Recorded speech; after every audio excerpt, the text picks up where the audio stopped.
আপনারা ফেসবুক পেজটা কীভাবে ডিলিট করবেন তো চলুন আমি দেখায় দিচ্ছি। তো আপনারা সর্বপ্রথম আপনাদেরকে ফেসবুকে চলে যাবেন এবং ফেসবুকে চলে যাওয়ার পরে ঠিক এইখানে ক্লিক করবেন। এখানে ক্লিক করার পরে দেখতে পাচ্ছেন ঠিক এইখানে ক্লিক করবেন। এখানে ক্লিক করে আপনি আপনার যে ফেসবুক পেজটা ডিলিট করতে চান সেটার উপর ক্লিক করবেন। তো আমি এইটা ডিলিট করব, তো চলুন আমি এটার উপর ক্লিক করে দিলাম।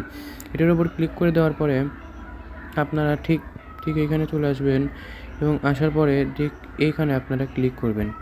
তো এইখানে ক্লিক করার পরে একদম উপর দিকে এসে দেখবেন অ্যাক্সেস অ্যান্ড কন্ট্রোল লেখা আছে। তো অ্যাক্সেস অ্যান্ড কন্ট্রোলের উপর ক্লিক করে ঠিক এটার উপর আপনারা ক্লিক করে দেবেন। এটার উপর ক্লিক করে দেওয়ার পর দেখেন ডিলিট পেজ। তো ডিলিট পেজের উপর ক্লিক করে আপনারা কন্টিনিউ করে দেবেন।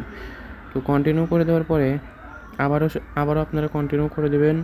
আবারও কন্টিনিউ করে দেওয়ার পরে আপনারা একটু উপর দিকে এসে আবারও কন্টিনিউ করে দেবেন। আবারও কন্টিনিউ করে দেওয়ার পরে আপনারা আপনাদের ফেসবুকের পাসওয়ার্ডটা দিয়ে আপনারা কন্টিনিউ করে দেবেন এবং শেষ আপনাদের আবার একটা কন্টিনিউ করে দেবেন। ব্যাস, আপনাদের আবার ডিলিট পেজ শেষ।